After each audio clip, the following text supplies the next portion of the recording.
Hello and welcome to the Drexel interview. I'm your host, Paula Morantz-Cohen, speaking to you from the Drexel University Picture Gallery. Today our guest is the critic, biographer, blogger, and librettist, Terry Teachout. Terry Teachout is the drama critic for the Wall Street Journal and the chief cultural critic for Commentary magazine. His latest book is Pops, A Life of Louis Armstrong. Terry Teachout, welcome to the Drexel interview. Thank you for having me.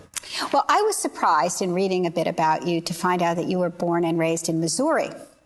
And I thought you were a quintessential New Yorker. But I guess according to someone like E.B. White, that's what makes you a quintessential New Yorker. That's right. All quintessential New Yorkers are born and raised somewhere else. So I wonder if your upbringing in the West and your living in New York gives you a particular vantage point on this country. Well, what it gives you is an awareness of the fact that there is a country, that New York is not that Saul Steinberg drawing, but is actually a very large and complicated place. I always feel when I'm writing that I'm writing not just for people on my block, but for people really all over the country. So you attended St. John's College in Annapolis, Maryland, which is the Great Books College. It's a very intensive curriculum.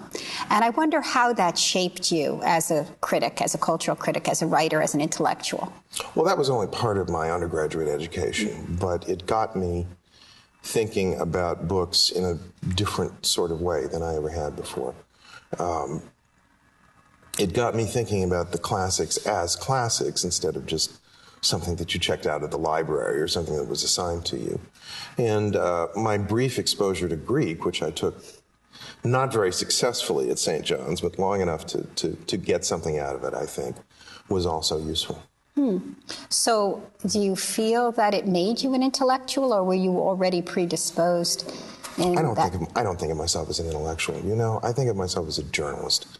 A journalist who has a special interest in culture and the arts. But, I mean, to me, an intellectual is somebody who plays with ideas, and I really am just the guy who shows up and writes about the show. Well, I would beg to differ, having read your book, but we'll get to that. But I suppose the question of what an intellectual is could take a show or two. That would be a separate episode, I think. Yeah.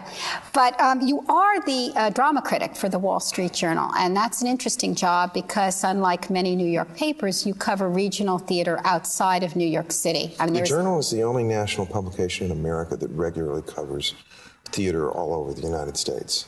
So I'm the only guy out there who's hopping on planes most week and going somewhere else in addition to Broadway to see what's going on. So how often do you make the tour? How often do you go outside of New York? I review about 110 shows a year. That was last year.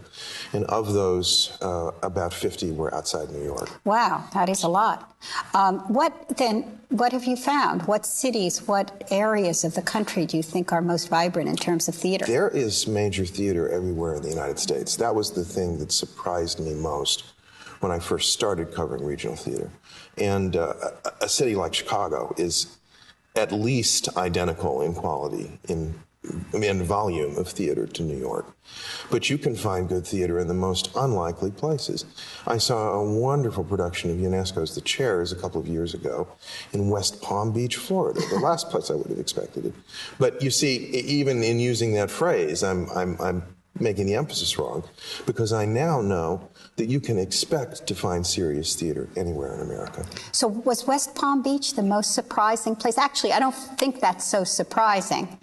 There is a certain retired, quite idea-hungry and theater-hungry population there. I wonder if there are other parts of the country that maybe you would even less think of as a place for Well, there's one I haven't gotten to yet, which is on my list, Alaska, which has two serious professional companies, one in Juneau and I think one in Fairbanks. And a couple of years ago, one of those companies did Thornton Wilder's The Skin of Our Teeth, which nobody does.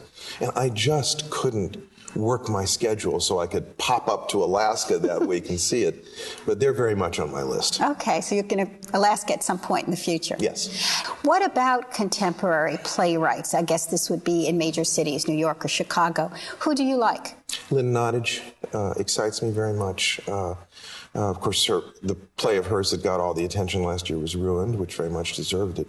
But she has a large body of work that deserves to be revived top to bottom. And I've been following her work ever since I first saw a play of hers a few years ago in New York, Intimate Apparel. And I thought, who is this woman? This is wonderful. And then I got on her case after that. Kenneth Lonergan, who is now as well known for his work in Hollywood, but he's also a remarkable player. And he finally got a new play up on the stage last year, The Starry Messenger, which was really lovely.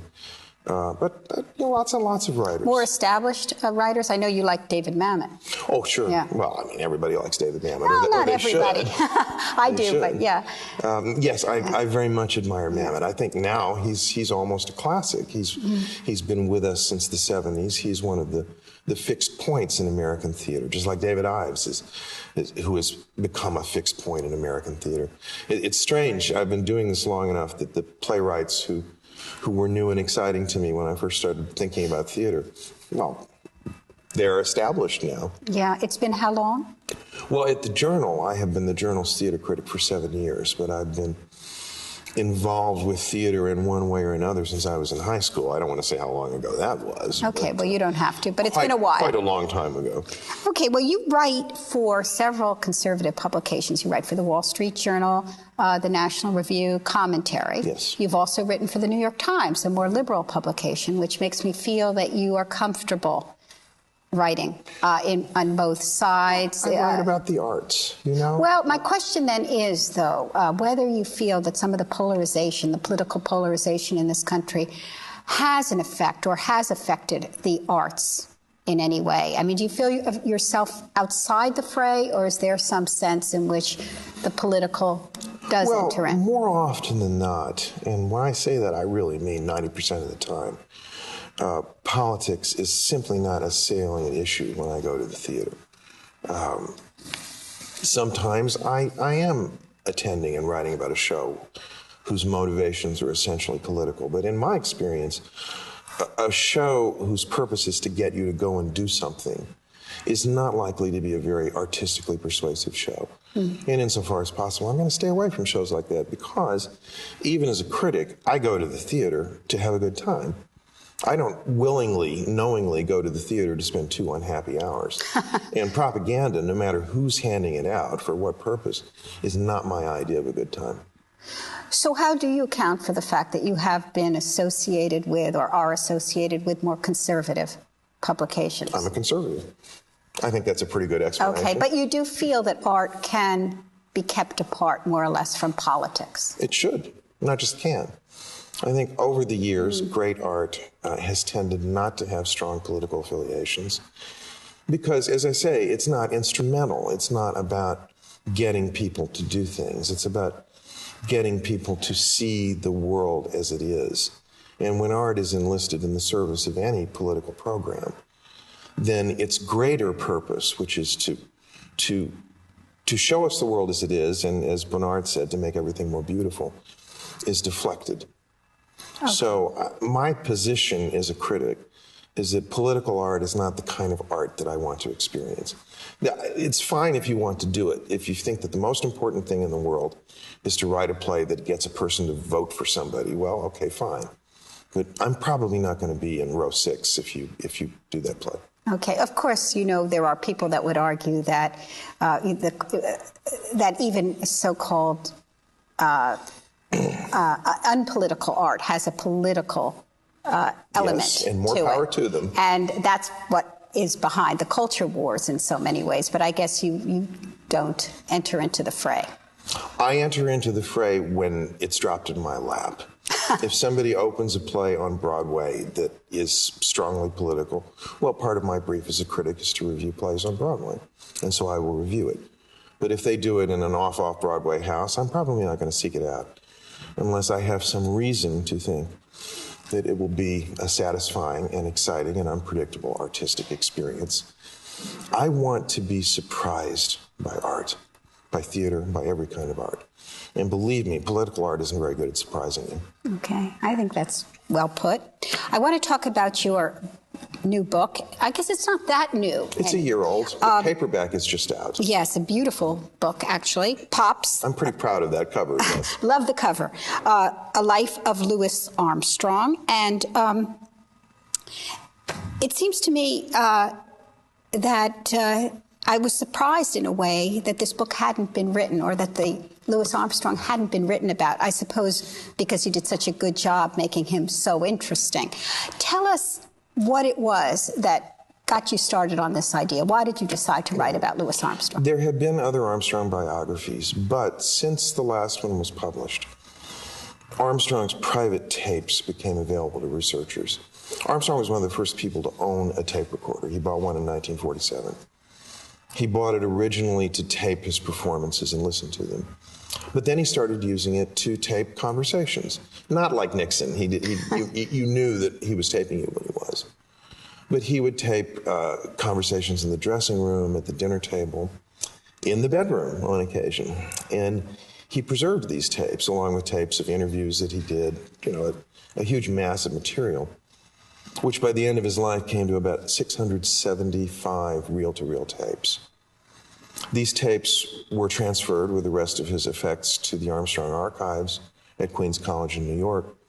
They were conserved, transferred to compact discs, and made available to researchers. And I happen to have been the first biographer to have come along since the tapes were made available. And it was that availability, as much as anything, that motivated me to want to write a new biography of Armstrong.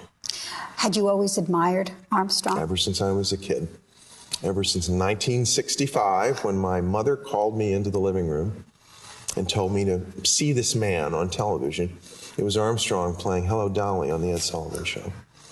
And I was, as everybody is when they see him for the first time, engaged and moved. He was so warm, you could warm your hands on him, even on a television screen.